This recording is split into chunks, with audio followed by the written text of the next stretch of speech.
Hi, everyone. This is Kerry Cassidy from Project Camelot. Okay, so I'm having a very strange day. Apparently, YouTube with my PCTV channel is now interfering, or we're being hacked. There's this monkey that comes up, and I am trying to connect with going live, and they're not allowing me to go live. They're now saying the videos on that channel have disappeared, and yet they seem to still be on YouTube. So there's some kind of weird hacking going on. We have an audience sitting on YouTube that's coming back over here to Facebook, and we're going to try to connect with Simon right now. The trouble is actually, Simon, can you say something? Yeah, I can say hello to you and hello to the audience. Excellent. Okay. And what I'm going to hope is this is sort of a completely different platform. So I don't know if I can show you on this screen, because this may not have the facility to show your desktop. I've never gone live on YouTube on Facebook before. So okay. I just realized that that's kind of a problem. Hey, Kerry, do we still have visual though? Do the audience have video, or is it just audio? Well, they've got video of me, and I'm trying to figure out how to bring you on it. So we're on a conversation, but we're on Skype. Here. Hi.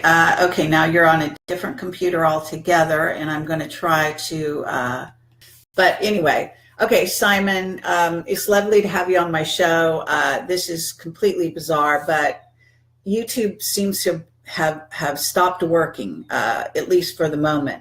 And we're going to check back in on that during this conversation. But we figured we'd bring you on live here just because we shouldn't let anything stop us, right? Well done.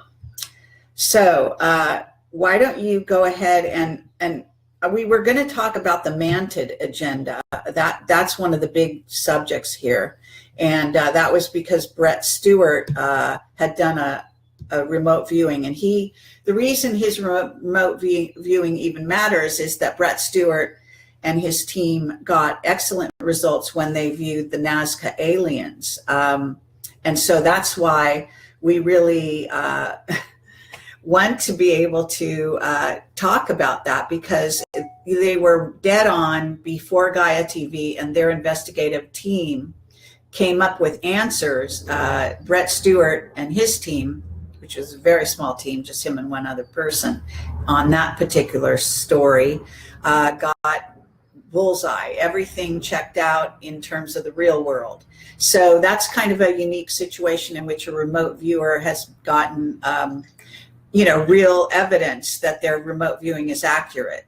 So when he remote viewed recently, what in essence was the Urantia book, the author of Urantia book was the target as well. He ended up with the Mantids, and then he ended up with information about the Mantid agenda.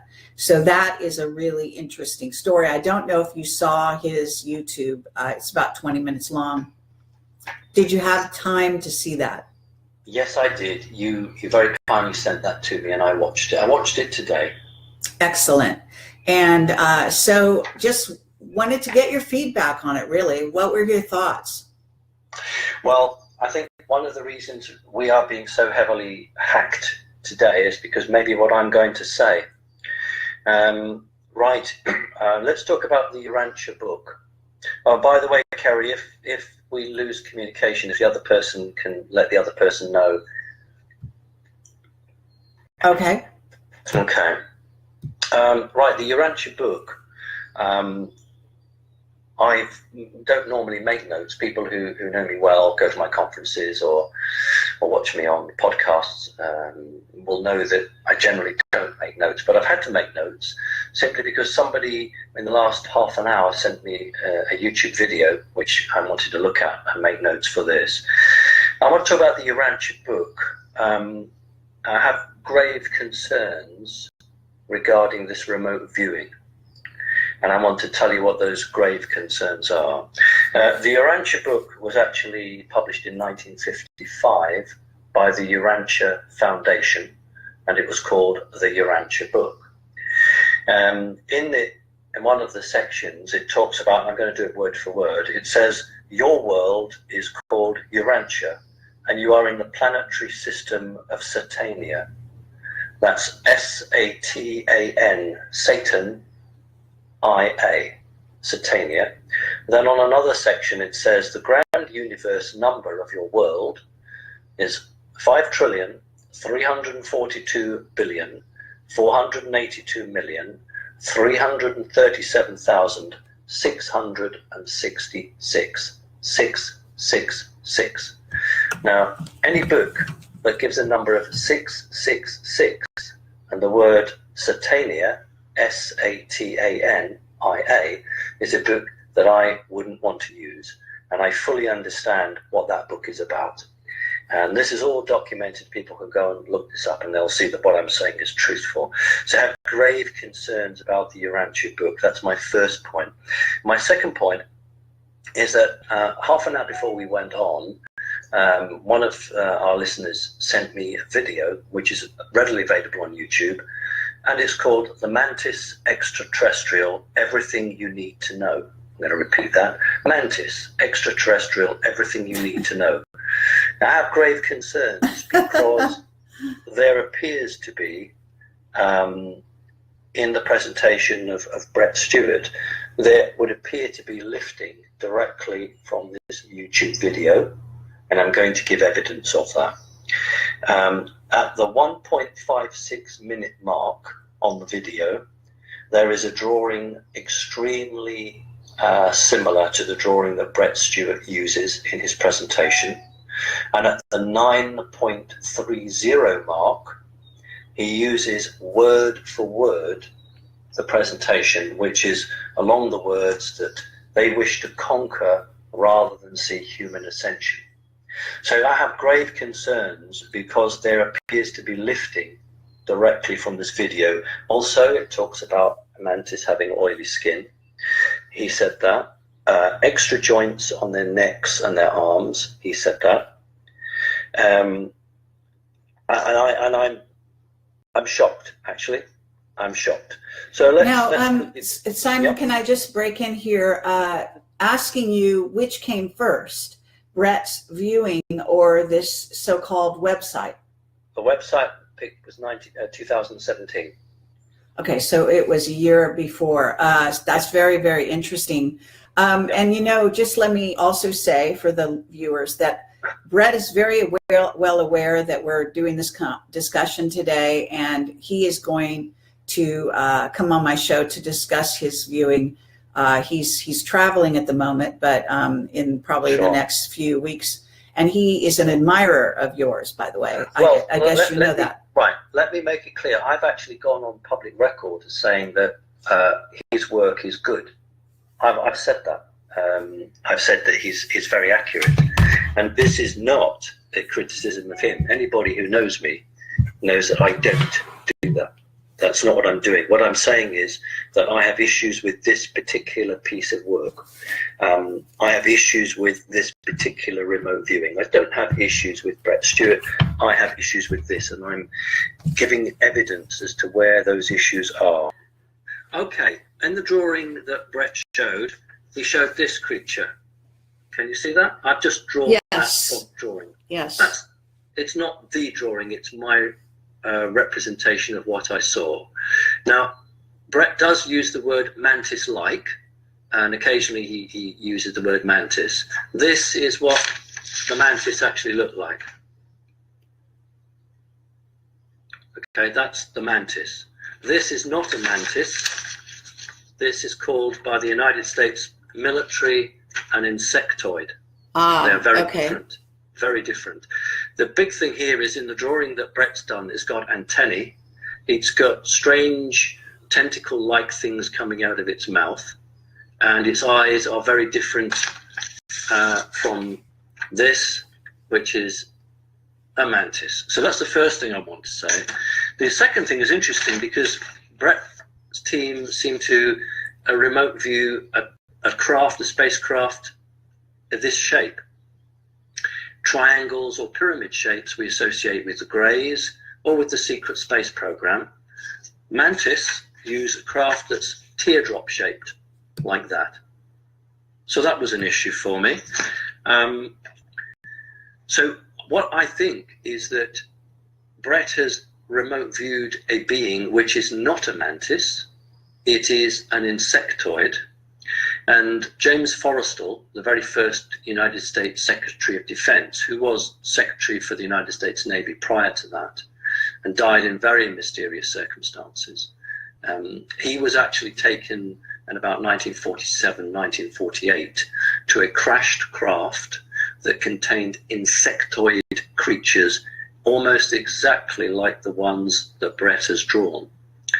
And in that craft, he saw for the first time very non-human looking aliens, and his not his nervous breakdown, but his desire to tell the truth to the public in the US, as against President Truman's wish to keep quiet, began to give him some very serious issues. And your audience will know the story. He went to hospital. He was put on the 16th floor, and they say that he committed suicide.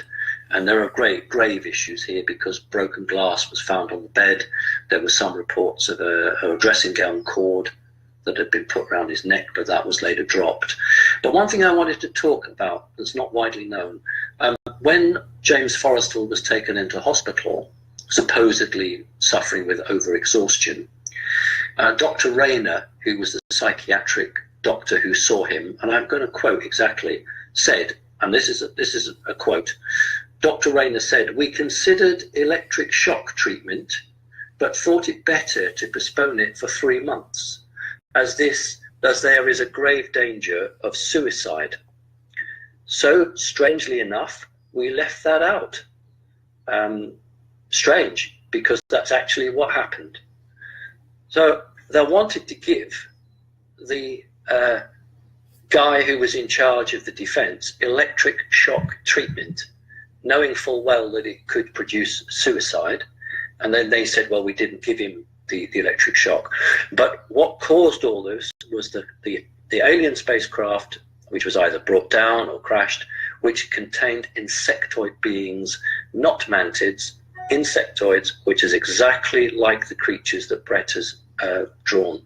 So I do believe that there are lots and lots of different races, lots of insectoids, but the US military is quite clear. A mantid is a mantid, or as you guys say, a mantis. In the UK, in Britain, we say mantid. But they make a division between mantis and insectoid.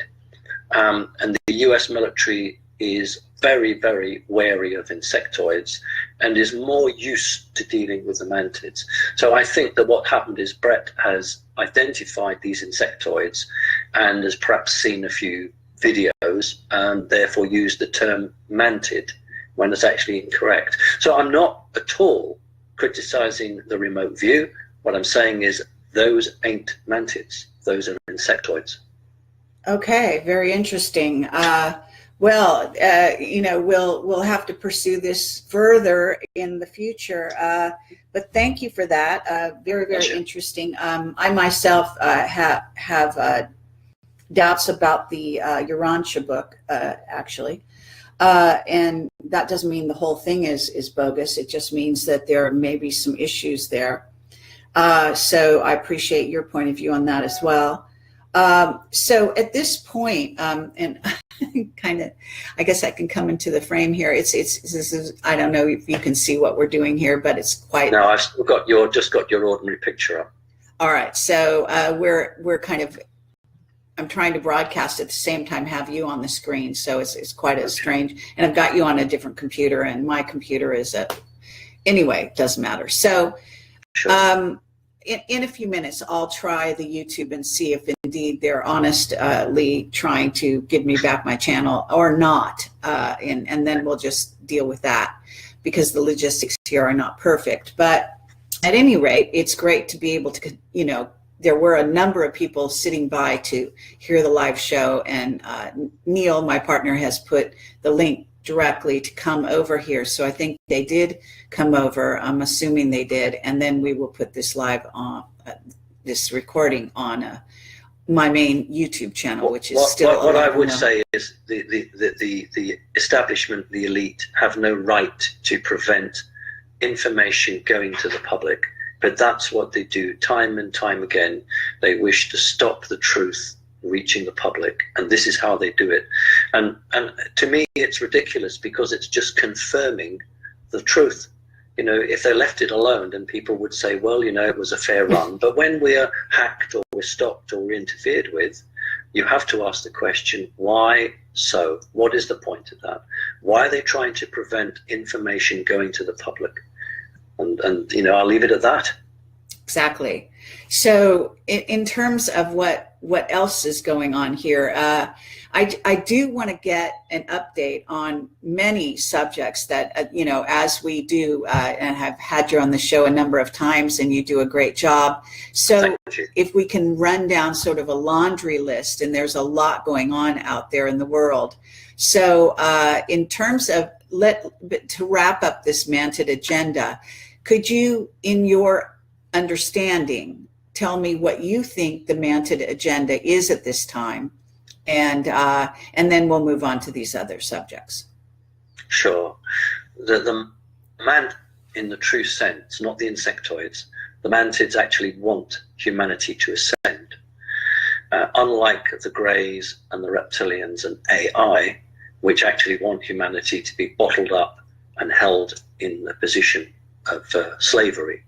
The reason that the Mantis want humanity to survive is that real true Mantids come from this earth. They were not brought here, and they didn't travel here. They actually are indigenous, something like 144 million years ago when they first evolved. Now, they are connected to humanity. And there's a lot in Brett's presentation, which is, I believe, accurate. If humanity evolves and goes to the fifth dimension, so will the Mantis.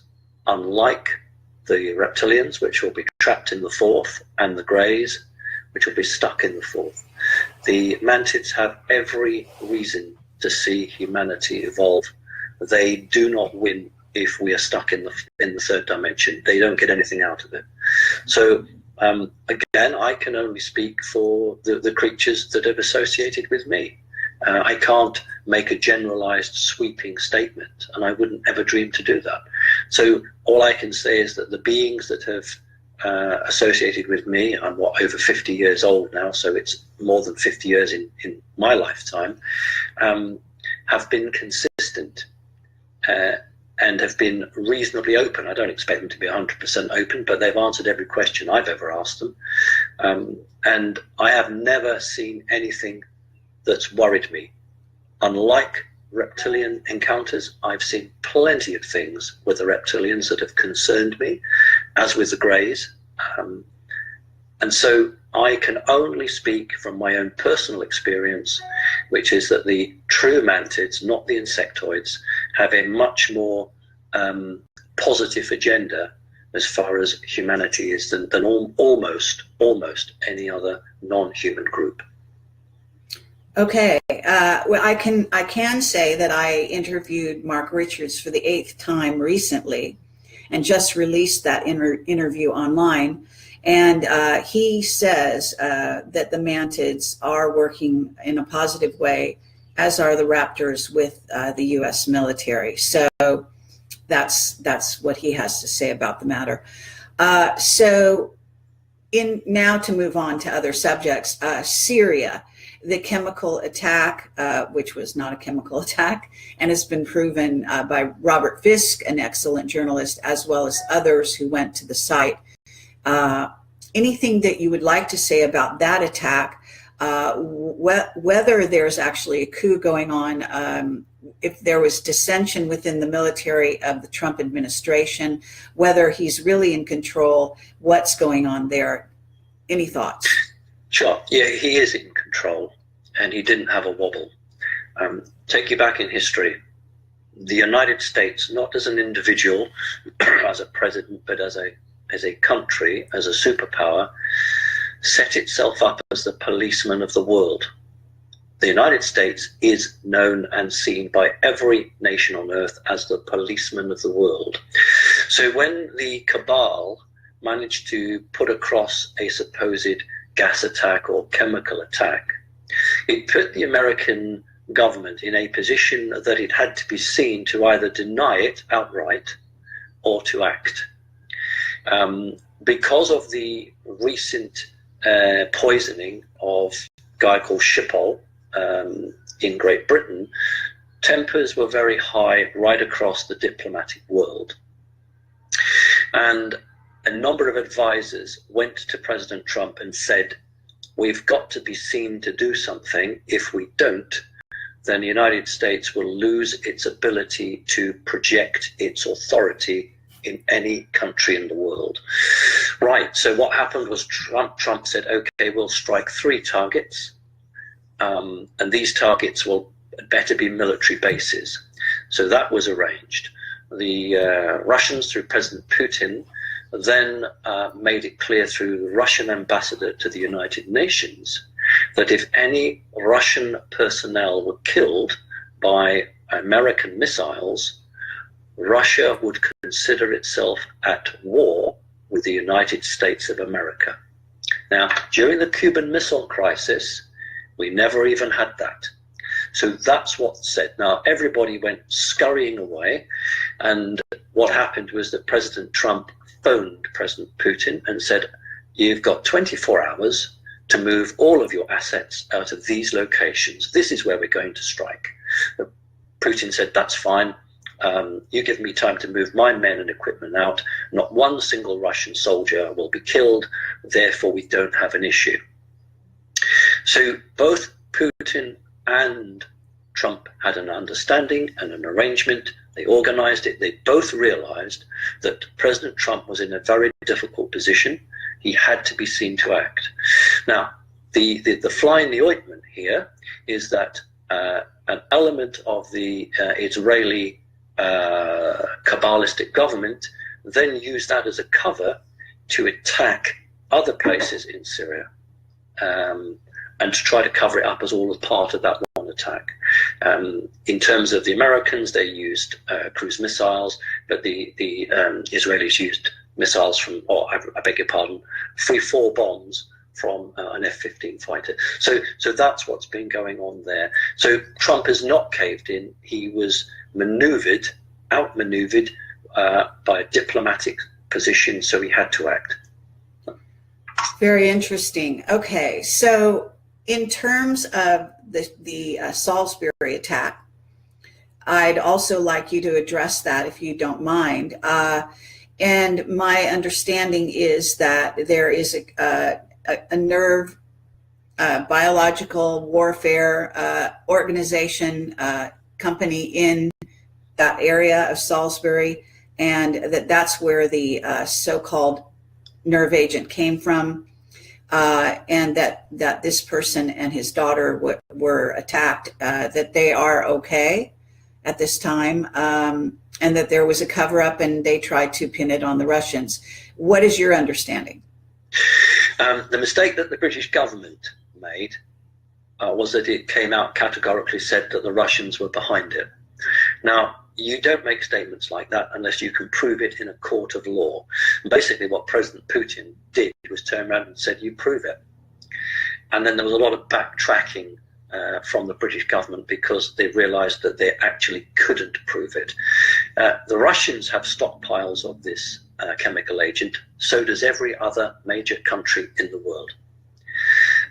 The laboratory you're referring to is called Porton Down. And I think it's just a very few miles from where this attack occurred. And the Russians then said, well, you want to be looking closer to home, that material has come out of your own laboratory, used by certain agents to make it look like a Russian attack. And the reason the Russians were vulnerable was back in the late 1970s, a guy was murdered because he was stabbed in the leg by a brolly, an umbrella, we say, and in it was a ricin chemical. So the Russians or the Russian groups have been known to use chemical agents in attacks. So therefore they were vulnerable to the suggestion or the labeling of, you've done it once before, you'd do it again. But that doesn't stand up in a court of law. And why it all fell apart was ultimately no British agent or government could prove that the Russians were behind it. It was just as possible as a single operator, an independent, paid for by an individual or an organization to take out the attack because it would cause a diplomatic incident. And that's really what we're looking at. Okay, if I can back up a little bit, you're saying an agent was used, right? I'm saying an agent was definitely used, yes. Okay, and because there are still articles coming out saying they're still working on cleaning it up, whatever that means.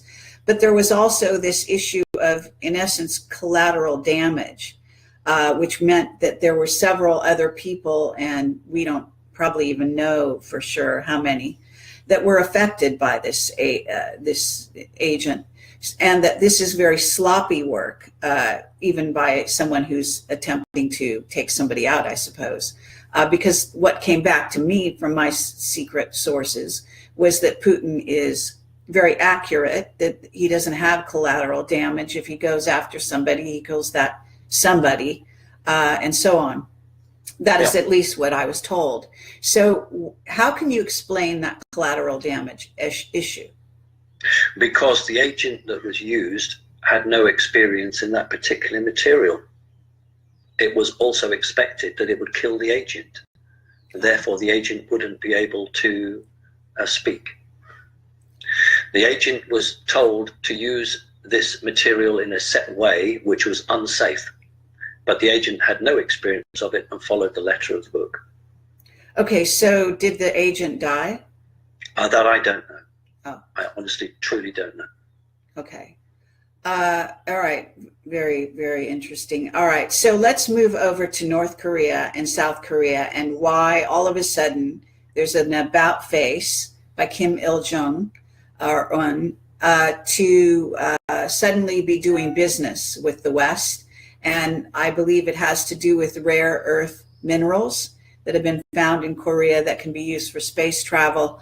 But there may be some other extenuating circumstances. Any thoughts on that? Yes. We need to go back a couple of years. The North saw that its days were numbered and started to experiment with long-range missiles in a hope to provoke not a war, but a diplomatic incident that would put back the peace process. And that failed. Now, the reason we are at this stage now is just before Christmas, the United States of America, under President Trump, had a very interesting conversation with both the Russians and the Chinese. And President, you won't find this in the newspaper. This is not in the press. Trump said to both Russia and China, "We've had enough of the North. I have authorized an attack." Russia and China, for the first time, instead of blocking this, agreed. And China said, "We'll agree to you attacking, providing there is no boots on the ground and you don't go above the demarcation parallel line." So for the first time, both Russia and China agreed to a rocket bomb attack on the North. As soon as that message was given to the leader of the North, he realized his position was untenable. You'll also know that Chinese troops, 150,000 Chinese troops, were deployed to the border. And the West, when they got hold of this, said, "Oh, you know, the Chinese are going to protect the North. If there's a war, the Chinese soldiers will fight with the North." That just shows the nonsense. The Chinese soldiers were there to prevent the elite from the North escaping. They actually bottled up North Korea, and that was the final warning to the North. They had to play ball. So it's been agreed that, I hope I'm not speaking out of turn here, but it's been agreed that the leader of the North will not be prosecuted. He will be given an honorific, it's our title in Great Britain, you might use the words in the US, of a ceremonial role. but he won't actually play a part in running the country. So we're looking at unification. First stage is to remove the nuclear weapons, and then after some paperwork, there will be unification between the North and the South. The only reason this unification has come about is because President Trump actually stood up, bless you, President Trump actually stood up to the North and said, oh, I've had it with you, I'm going to blow you to pieces. And China and Russia actually said to America, go ahead and do it. And the reason that they did this change of face was because North Korea had developed nuclear weapons and a missile that could reach not just American real estate, but anything to do with China and Russia. So what we had was, for the first time in many, many years, an agreement that North Korea had gone too far. Now, there's also the Rockefellers and the Rothschilds, who both financially controlled the North and the South, and they then came to an arrangement that they would withdraw their interests from the North and the South. You talk about the rare metals, you're absolutely right, but there's also a ton of gold there as well, hidden in the caves. It's one of the reasons that there was the war in Korea to start with, and in Vietnam. So we're looking at, let's just call it precious metals. That covers the whole gamut. There are precious metals in the North, and the question is, how is that going to be divided up between the major powers? So yeah, that's my take on it. Okay. Great. Bless you, Kerry. Sorry. It's actually. It's probably an energy attack against you. Right. So anyway, I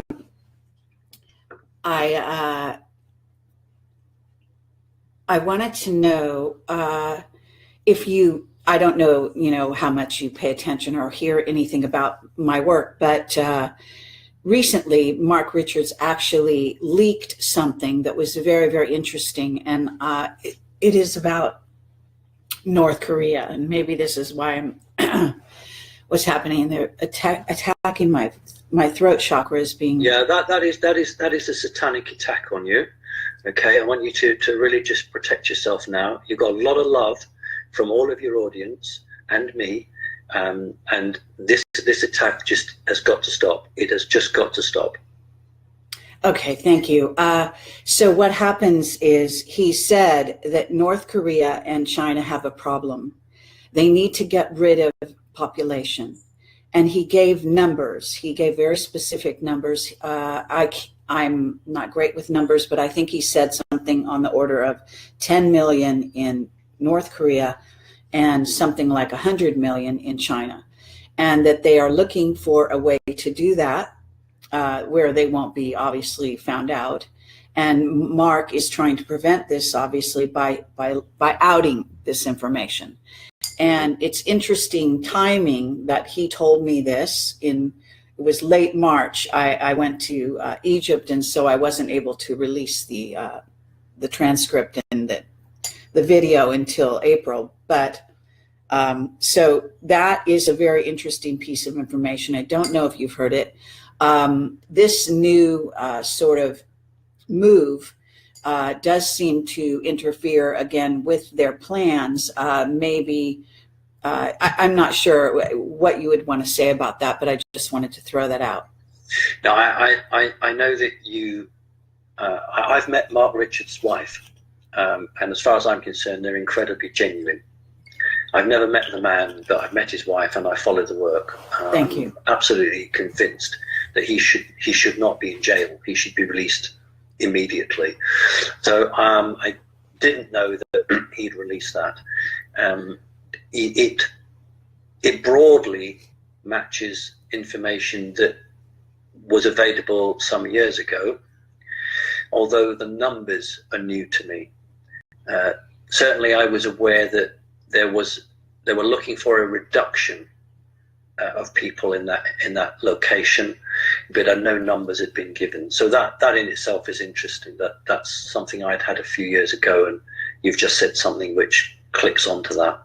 Okay. And I will say that he does state to me that he is still under orders, so to speak. So if he released that information, he has been allowed to release it.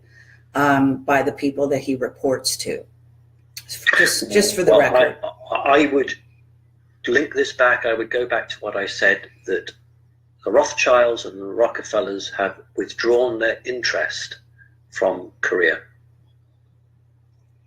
That's an interesting statement. He also has said in my interviews that North Korea was sort of feeling very strong for a while because of their a certain ET race that had aligned themselves with North Korea purposefully. So I don't know the status on that relationship at this time, but it certainly is very interesting in the circumstances that we're discussing here. So he's neglected to, or he will not tell me the name of the particular race they're associated with. I would suggest it's quite scaly, personally. So, okay.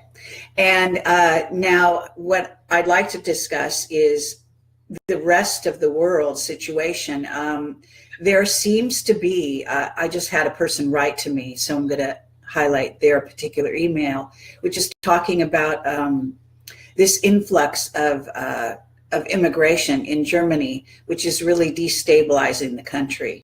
And the person was perplexed. I cited Agenda 21 as being a likely reason, in part, for the, in other words, agenda behind allowing this to happen. The other thing that I notice is that if you want Agenda 21 to pass, with countries and for the people to get on board, then if you create a situation that's a lot like what happened before Hitler came to power. So you destabilize, you have chaos, and out of chaos you bring order, and then the people will welcome the order, this being the thought. So I wondered, I know that this is also happening in the UK. I don't think as much problems are happening as been described to me as in Germany, but certainly there are problems, and I imagine France is experiencing some of this as well. So any thoughts on the movement of populations, forced movement of populations? Yes. I like the word destabilization. Whenever we talk about refugees or migrants, it's an incredibly emotive subject, and you can have the finger of racism pointed at you straight away. So, we're going to talk about this in a very factual way. And the factual way is this: in Germany, over 1 million refugees, immigrants, whatever you want to call it, 1 million people who don't necessarily speak German, who have a different religion, who have a different culture, who dress differently, were in a very short space of time brought into that country. Those pictures of those people, great lines, seas of people making their way from war-torn areas and being settled in Germany, because the German Chancellor had agreed to it, Angela Merkel, was flashed all over the world and had a huge effect here in Great Britain, and was one of the primary reasons that Great Britain voted to leave the European Union, because night after night after night, Premier Television showed hundreds of thousands of people streaming across borders, and that made Great Britain's majority of people vote to leave Europe. So that's one very important, mustn't be underestimated, effect of that. If you take a country and you try to change its value-based system by introducing people who are not of your country, you will cause riots and revolution. And I believe in many cases that's exactly what they intended. You spoke about France. It's quietened down now, but for the last 12, 15 months, there have been some very substantial riots. And in fact, just over a year ago, the French were on the point of losing control of a number of their cities because the riots were so bad. So it's a program created by a small Kabbalistic elite to destabilize the most powerful countries. And if we look at Germany today, and my website, simonparks.org, I actually put a note out saying that Deutsche Bank is officially now near to collapse. There's an article which I've copied onto my website from the local newspaper, or I should say the major newspaper, the Daily Express. They'd interviewed a number of Deutsche Bank employees, and the Deutsche Bank employees said they didn't think their bank could survive. That's the situation. Their own bank employees telling the press they don't think their bank will survive. So Germany is a key place. It is the central place. More wars have been orchestrated from the central area than almost anywhere else. And it's going to be a place that politically can be manipulated and used. And that's exactly what's been going on. Okay, now I want to segue over to Antarctica now that we're focusing on Germany, because through my investigations, and I have to say my recent interview again with Mark Richards does highlight a lot about Antarctica and the relationship between a lot of trips happening, for example, between the U.S. and our U.S. government, that is, and Antarctica, and whoever is running the show down there, which appears to be centered at New Berlin, and so on. So, in other words, we know about Michael Shrimpton, and by the way, both Simon and Michael Shrimpton will be speaking at my Awaken Aware conference this summer. So, if you want to see them in person at a great venue at the High Elms in Watford, I encourage you to buy your tickets now because they will be sold out. But at any rate, Michael Shrimpton, as you know, has highlighted what is called the Abwehr. The DVD is the more modern name for it. That's short for words I can't pronounce necessarily. But basically that harks back to Hitler's Germany and the fascist sort of situation. I'm told that the fascists are alive and well down in Antarctica, and they are very instrumental in the New Berlin base. So my question to you is, what have you got to say, or what are your sources telling you, etc., about what's going on with Antarctica, and of course the finds in which the ice is melting and Atlantis is being revealed? Right. Shrimpy, as he's known to his friends, was the first. That's Michael Shrimpton. Sorry, the audience probably think I'm eating shrimps. I'm not. Michael Shrimpton, known to his friends as Shrimpy,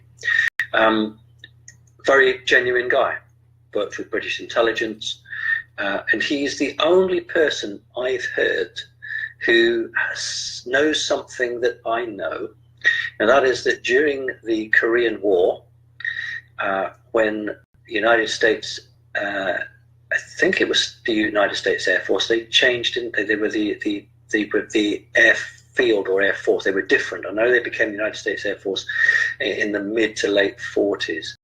The US were flying their new F-86 Sabre jets, and they were combating the Russian MiG-15s, which were supposed to be flown by North Koreans, but probably were flown by Chinese. Now, Shrimpy says that he was aware that when the two sides were engaging with their very early jet fighters, the ground control for the American Air Force was able to eavesdrop on the North Korean or Chinese radio, and they heard German being spoken. And in fact, what it would be when the pilots of the MiG-15s would detect an F-86 Sabre, they would say, Achtung, Achtung, Sabre, which is German. It's certainly not North Korean, and it's certainly not Chinese. There's a reason for this, because the MiG-15 was a copy of the latest German jet aircraft that were coming out in 1945. The design bureau was a guy called Mikoyan, I believe, and there were a number of these scientists that made their way to Russia, to China, and through. So the Germans lost the war, but the Nazis did not. So, question that I'm often asked by people is, well, if Hitler had flying saucers, why did he not win the war? And that's a really good question. If you've got flying saucers that can fly to Antarctica, why on earth didn't you win the war? And the reason is this, that whilst the Nazis had flying disc technology, they did not have energy beam weapons. And what they tried to do was to mount a traditional cannon or artillery gun on these craft, and found that every time they fired it, it completely destabilized the magnetic field and the disc fell out of the sky. It wasn't until the early days just after Roswell crash, in fact it was an F-86 Sabre yet again, that the German paperclip scientists had devised an energy, very primitive microwave. Remember, microwaves were rediscovered by a Scottish scientist in 1938, and the British Prime Minister gave the microwave technology to the President of the United States in 1939, hoping as part of a sweetener to bring the US on the side of Britain during the war. Anyway, that's by the by. So this F-86 Sabre was equipped with a microwave device in an attempt to destabilize any craft that flew on a magnetic bearing. So while Hitler had flying technology, he couldn't weaponize these craft. So what he had to do was get them to a hiding place. There was already connections in Antarctica, so that's where they went. That's why there's a sizable German technology there. Now, you talked about Atlantis. What we're looking at in Antarctica is a modern enclave of Nazis, but based on an incredibly ancient technology. This ancient technology is more superior than the technology that the Greys have given to the United States any time from the 1950s to now. This technology, an Atlantean technology, is incredibly old, but it is revolutionary. And what I expect is that the deal has been done, and President Trump will begin to get some of these advanced technologies. They will release the older technologies to the world, and it will be this new technology that makes America great again. President Trump has often talked about making America great. He needs this technology to do that. So it's an exciting time, a very important point. Yes.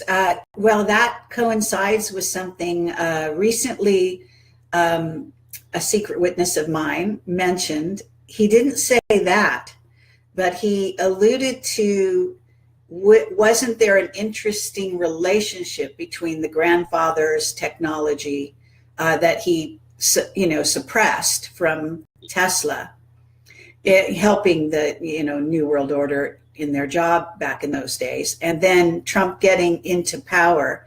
And wouldn't it be interesting if Trump was going to suddenly try to right the scales that had been wronged in the sense, and use his position to then bring those technologies back? I know that the dark magicians love to sort of rebalance the scales when it suits their purposes. So this is a very interesting dynamic going on. And when he said that to me, that's exactly kind of where my mind went. So I did put that out. I forget where I put it out. I might have put it in an article. But at any rate, it's very interesting that you're saying this now. Obviously, it's it can't be a coincidence that Trump is related to the very man who was instrumental in suppressing the Tesla technology. And then here we are at this time, which we're at a very critical juncture in terms of energy. I fully agree. I mean, let's not forget why President Trump decided to run for president. I don't know how many of your audience actually know the real truth rather than what's been put out, but the real reason that President Trump decided that he would run for office was because one of his children was badly affected by a normal vaccination. And when he because he's a billionaire, when he paid for the finest medical science he could get to look at this, he was horrified at what he found. And as a result of that, he decided that he would run for president because he wanted to put right the wrongs. That's why the man was driven to it, and that's why he was a wild card and nobody expected it, and that's why he took them all by surprise, because this wasn't something that he had been serious about until very recently. Very interesting. Thank you for that. So I don't want to keep you too long. I know we've even been delayed, but I'm happy to do a few questions, Kerry. I wouldn't be right if I didn't. All right, very good.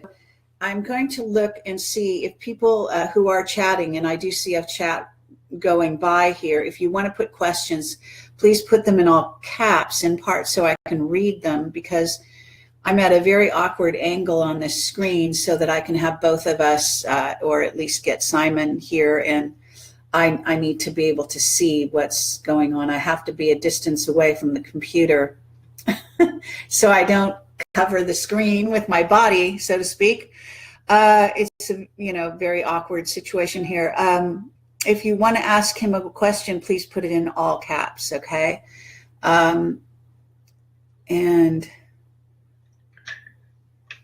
while we're waiting for that, can I just thank you, Kerry, for not giving in and for making sure that the dark side didn't win tonight. You went ahead and you were determined to get this somehow. And no, listen to me. That's why the audience really respect you, because you don't just throw your hands up and have what we say in Great Britain, a hissy fit, and run off. You actually think, no, I'm going to work my way around this. And that's one of the reasons that you have so much respect amongst the industry. Thank you for that. The force was with me in one sense, for sure, because at the last minute, this sort of not such a brilliant idea to come on Facebook Live occurred to me. I had gone over to Livestream as a place that I used to go to broadcast, and found out that they are now astronomically expensive. So that wasn't an out. I actually tried to start another YouTube channel. These are all the things I did behind the scenes in those 5 or 10 minutes when we were down. And then this was just a lucky guess, and then it did work. So this is excellent. What I would say, Kerry, is that when we make decisions quickly like that, it does not give the enemy time to recalibrate. You probably they had calculated that you would go through YouTube and try and do that. But when you went through Facebook, they did not have enough time to contact their friends and do what they would like to have done. Absolutely. Very good. Yeah, I have noticed that we're purposely rerouted all the time when we're headed to a destination. And I am sure that it is the positive side that are rerouting us so that the negative side can't get to us. And this happens to us constantly. So I know that that you're right about that. Now, the chat is going through very quickly. So if people, again, you have to put your questions in all caps. This is a great opportunity for you to ask a question of Simon. One question that did go by a while ago was a person who had obviously been listening and said, why do they need to eliminate so many people? This is to do with China. Is that correct? That's in relation to China. They didn't specify, but I imagine since we discussed the agenda of North Korea and China that was outed by Mark, it's possible. Well, let's talk about Africa. There was a plan some time ago to do exactly the same, because another group of off-planet people, it was mooted, could be moved in to these derelict locations. That's not quite what we're looking at here with the China. This is more to do with China wishing to become a not just a superpower, but a universally built superpower, and wishes to restructure some part of its country. To put it bluntly, China wishes to take over the position of America, but doesn't want to do it in a war, wants to do it in a non-violent fashion, and it needs to rebuild or restructure some.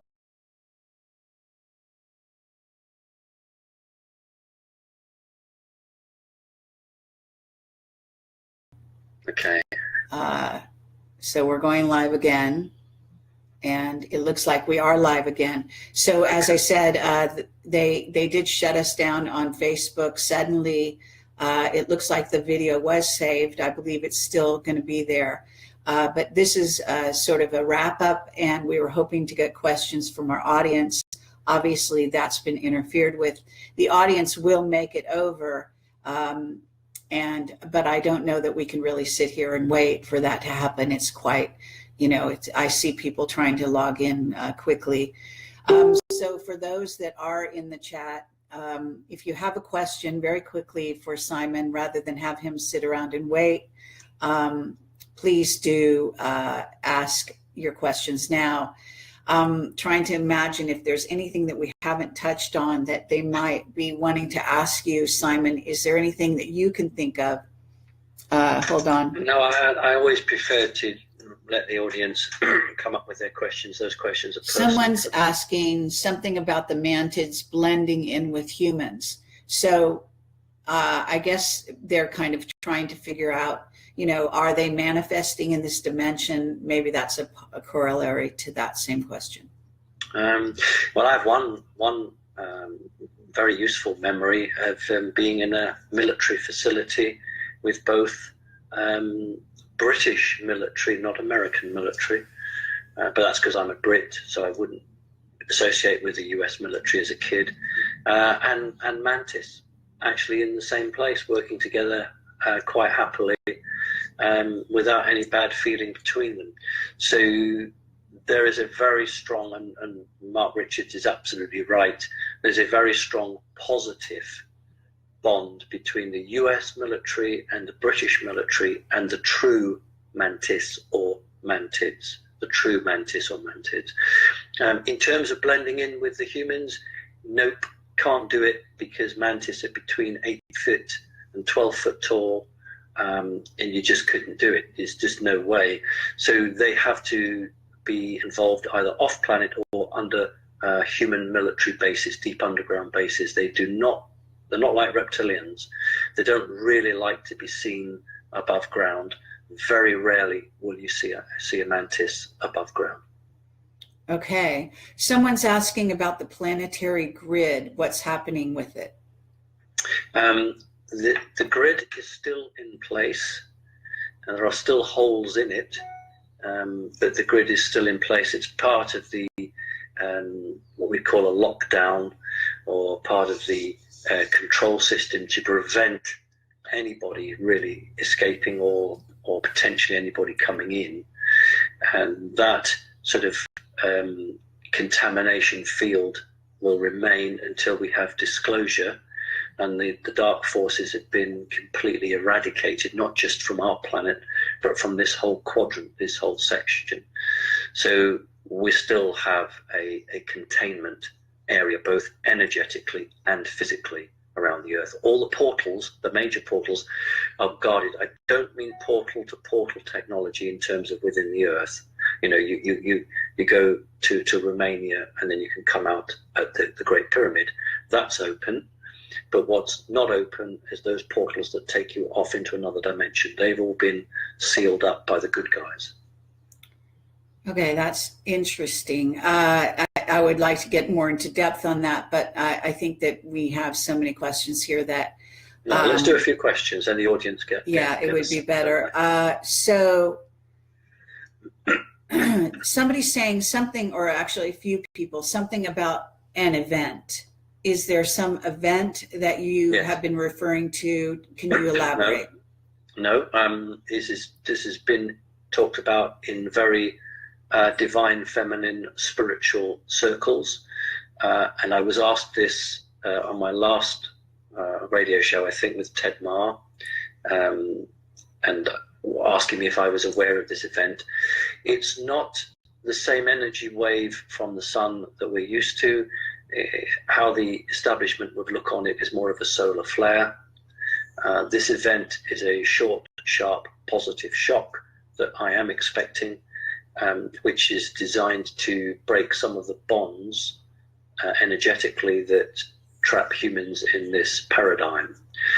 What we might see is disruption to communications, landline, cell phone, internet that might be affected. And I did make the point that in my country here in Great Britain, for the last 5 years, the power companies have been running around like crazy, double earthing as many electrical installations as they can.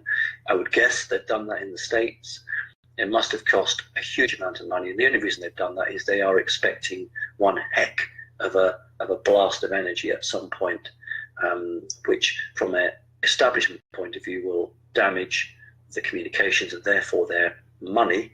But from the ascension point of view, will knock out AI, artificial intelligence. We will have a gap, a window of opportunity when AI is disinfected, and then we will probably have to do something within that window of opportunity before AI can regenerate itself. So that is what the event is. Fascinating. Okay, and again, I know this might sound like a broken record, but Mark Richards is a very high-level interviewee in our view, and I have just done an interview with him. He mentioned quite a bit more about AI. He's been very slow coming with information pertaining to AI because his orders are that for some reason I don't know, the point of view of the state, or whatever you want to say, the deep state, is that humanity is not ready to know the dangers involved with AI. But he did allude to a few AI that are dangerous, many are not. And so it's interesting you're saying this because there is some information in his recent interview that probably might give some hints as to how this might come about. Now, someone here is asking about the Pope and being from Argentina, the Nazi connection, etc. Do you want to say anything about that? Well, you know, my own grandfather, my paternal grandfather, and my own mother never believed that Adolf Hitler died as he was supposed to do. They all said he escaped via an aeroplane, 2 aeroplanes, one light aeroplane, then one bigger aeroplane, and then a submarine, and went to Argentina. In fact, many of the streets and roads have German names, and some places look like mini Austria with the beer kellers, typical German or Austrian architecture. So we shouldn't be surprised that the Fourth Reich has been able to project itself into major positions of power, and therefore it's absolutely no surprise that certain individuals in high places can trace back to Argentina. One thing that might make our audience or your audience smile, Kerry, is that when Hitler arrived in Argentina, he did a deal with Eva Perón's husband, and that's how the deal went. Then when he died, she reneged on that deal and took maybe 75% of all the stolen gold and loot that he had actually managed to get to Argentina, and he did it in the submarine. They took all the torpedoes out of the submarine and stuffed all the torpedoes with gold. That's what they did. And Eva Perón said, if you basically don't give me the majority of your gold, I'm going to tell the world where you are.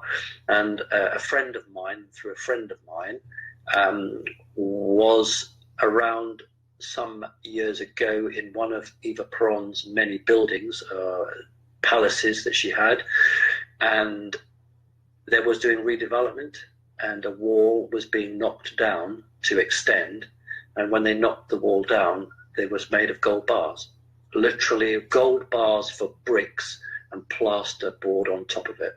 So the gold was actually in the walls of these houses.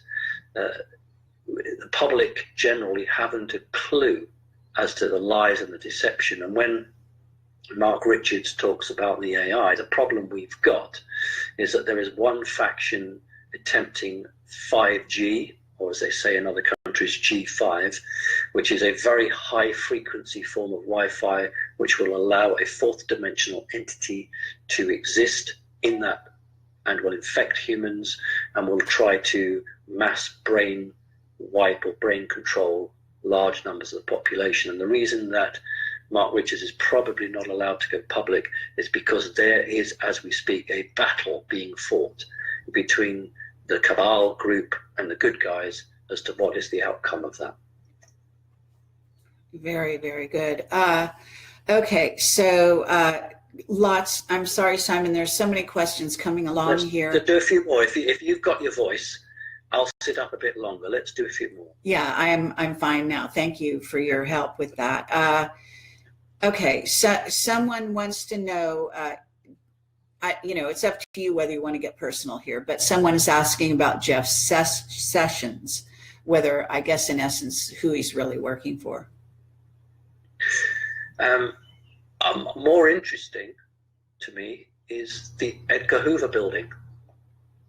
The issue that Trump had was never the NSA or the CIA, it was always the FBI. Let's not forget that JFK, the people who have a great deal to answer for that situation are the FBI, not the CIA so much, or the NSA. So the interesting thing for me is the FBI. There are two individuals, I'm not going to name them, there are two individuals at the FBI who need to be removed. And when I mean removed, I do not mean assassination, I mean pushed upstairs, retired, given a pension, whatever. There are two that need to go. And then when that happens, we can hope to see some of these indictments naming paedophiles in high positions of the system start to be enacted on. There are a number of people in positions who have a great opportunity now to repent their sins and to join the common cause of humanity. And let's hope that many of them decide to do that. Okay, from your mouth to their ears. So let's see, someone's asking about etheric implants, wonders if you can tell them a technique for removing them. Right, we have to be incredibly careful. All implants, this is what I'm going to tell you is about all implants. You cannot assume all implants are evil. You cannot assume that if you have an implant, it's evil, you've got to get rid of it. I know of many cases where people are being kept alive because some force has recognized that an individual has a heart problem or this problem or that problem, and they had foreseen in the next 5, 6, 7 years that person is going to prematurely die, and some of those implants actually keep those individuals alive. So I always say this to my clients: if you are going to have an implant out, you better make jolly sure that it is just a tracker or it's designed to control your emotions. In other words, it's a negative implant. Do not take out an implant that's designed to help you. Now, etheric implants are relatively new. They were the product of Atlantean technology, interestingly enough. The divine feminine of Atlantis learned to use them, though for what purposes I'm not so sure. But the etheric implants can be traced back, many of them, to Atlantis. It's an off-planet technology. It was given to the Atlanteans from off-world. The old-fashioned physical implants are not really used by the military anymore. They have begun to convert over to etheric or energy implants, although they still use the old-fashioned physical implants for lower grade work or the individuals that they're not looking as top priority. How do we get rid of them? Well, it depends who put them there. It depends what their job is, and it depends where they are on the body or the field, because each one has to be dealt with differently. It depends on the soul of the person, because some people's vibrational force is higher because of their soul vibration. So we have to look at that.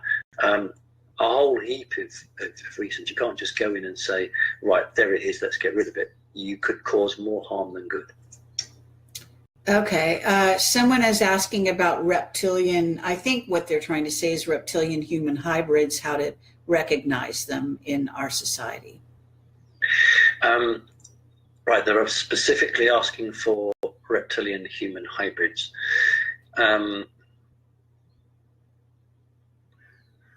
It actually is quite difficult to say whether you're looking at a reptilian human hybrid or something else, because I don't want the audience to imagine that I made the joke earlier about having scales. That isn't the case. I mean, if you look at human skin under a microscope, we do indeed have scales of some sort. And there's the answers sort of really hidden there, isn't it? Many people on the planet are hybridized anyway. And I think what the questioner is asking for is something that's really grotesque. What you're looking for is people whose hair's dropping out. They can also be a mixture of human and grey. So someone who's in the 20s and every time they put a comb through their hair comes out. If they have no eyebrows, sometimes we see the patterns is incorrect. There'll be a finger missing or a toe missing. Some of their teeth might not be there. The whole shape of the head will be very different. But generally, human or reptilian hybrids are not allowed out to the public. They are maintained under bases. I've personally seen hybrids in bases, and I couldn't tell you whether they were a reptilian or grey replicas or hybridized. And these groups that I were watching were learning how to use a coffee grinder. So, you know, there are everyday lessons being given to these hybrids so they can survive in society. But if you don't look passable, if your human nature is so weak, you can't go out on the sidewalk because it just wouldn't work. So all you'll see are either two types. One is a human alien hybrid, which can get away with, you know, being passed off as human. And the other group are those that are so totally alien, they use a electronic device with their own superior mind, psychic mind, to project a screen so that when people see them, they actually see an ordinary human. It's what I call an overlay. So you, normal person, wouldn't notice it anyway. They would just see a person. Where you can catch them out is on camera, because a camera works differently to the naked eye. It's an electrode device, and it can often capture the real image. It will phase in and out on a video camera, but on a still picture you might just get that. That's why on a camera you can see orbs, but most people can't see orbs with a naked eye. So your best bet is to go away on your vacation, do lots of filming, come back and sit and watch, and you will, perhaps from time to time in a shopping mall or somewhere like that, see one or two of these creatures that clearly aren't really human. Okay, let's see. I'm sorry, this chat is going by really quickly, so 1 second while I try to grab Sure. this. Somebody wants to know about Marcone and the meaning of his visit to the U.S. I have to be quite careful with that. At the moment, there are decisions that are being taken this year will have ramifications for the next 20 years. There are things that are hopefully going to come to fruition this year, which will make this presidency stand out. You know, there are a number of meetings which the public haven't been told about. There are a number of meetings which they have, but the reason for that meeting has been hidden. And when these meetings come to some sort of fruition, you'll find that people like President Trump have a lot more maneuver space. So you perhaps ask me that in a month or 2 months' time. Okay, someone wants to know, why can't we just get rid of the moon? Okay. First of all, no, it's a fair question. I understand Absolutely. why they're asking it. I'll give you the physical. First of all, how much tonnage of explosives would you need?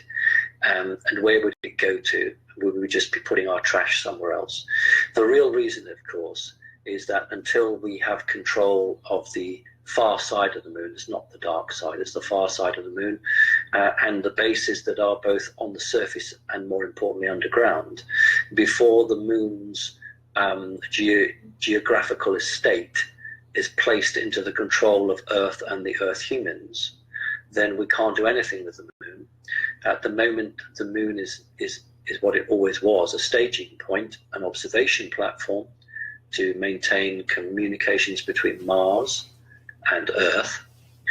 But once humanity breaks through the boundary, then the moon, as an artificial satellite, of course, because it's not organically grown, the moon then will come under human jurisdiction. And I guess it'll be very interesting to go on a tour of the underground bases on the moon one day. Okay. Yeah, the moon really turns my stomach. So let's see. Someone wants to know, and kind of a fun question, who was in control of the UFOs over Washington in 1952? Very interesting. The immediate answer might be shocking to some. What had occurred prior to that at Roswell, the weeks leading up to it, there had been a number of obvious radar connections with a very fast-moving craft that regularly came back. Now, this was not Fourth Reich, this was the grey aliens. But what's been going on is that the grey aliens, or a particular group of the grey aliens, in communication with a reptilian group who were then in connection with the splinter faction of Nazis in Antarctica, were trying to work a good cop, bad cop routine on the US. And I know that people like Truman, Eisenhower, etc., they get a bad press. The reality is, if you have a pea shooter and somebody comes to you with a nuclear bomb, you have to buy time so that you can convert your pea shooter into a nuclear bomb. And what those US presidents did was effectively stall for time to give their scientists the chance to back engineer, etc., the group that flew over Washington were from Antarctica. It was to prevent the US at that time attempting to do any more exploration or have it as part of a US agenda to, like JFK said, we're going to go to the moon. So there was many years of work towards it. Had the US administration said we're going to go and colonize Antarctica, or we're going to set up many more bases, that would have been very uncomfortable for those people living there. So we had a combination of Fourth Reich and grey alien craft over the White House at that time. It amazes me that you never see any of the artillery shells on eBay. So many rounds of anti-aircraft were fired and didn't really hit anything. They must have fallen somewhere. I don't know why we don't see them from time to time on show. Well, actually, the same thing with the battle over LA. That there's questions have been asked about that. What happened to like the shells, etc., from that battle? Very interesting, isn't it? When a solid piece of metal strikes a shield of that nature, it can be quite squashed or vaporized. It is impossible to take any of the true Apollo spacecraft out of this Earth simply because any small meteorite would have punctured, I mean small, about the size of your fingernail, would have punctured the spacecraft. And those spacecraft had in the front a device that projected an electromagnetic beam, a little bit like the Van Allen belt, but differently, which deflected anything solid coming towards it. And I would suggest that there is a lack of artillery shells for that reason. Very, very interesting. Yes. Okay. Well, I have a question about William Tompkins, since we're on the subject of, well, you brought up the Battle of LA, or I brought it up, but he died rather suddenly. He was also told not to talk to me at a certain point when he was very, we had quite a good relationship. So I'm wondering whether he served his time and he was then given a way out and went to Mars, or whatever, or whether he actually did die and if they killed him. Right. I don't have any knowledge on the guy. The little I can tell you is that there is a history on this planet of men, not exclusively so, but predominantly so, who are on what is called their deathbed and think, to heck with this, I'm going to tell the truth. It doesn't matter anyway, because I'm going to die in a month's time. What does it matter? And I've got a conscience and I'm going to talk. And time again, we've seen ex-military or intelligence on their deathbed give a story. The Cabal and the Secret Space Program were very unwilling for that to happen with you, because you are such an incisive interviewer, because you have the knowledge. You would have asked questions that many people would not have asked, and he would have probably given you the answers. And so he was told that he was not to speak to you. I do not believe he went to Mars. I don't believe he did. Fair enough.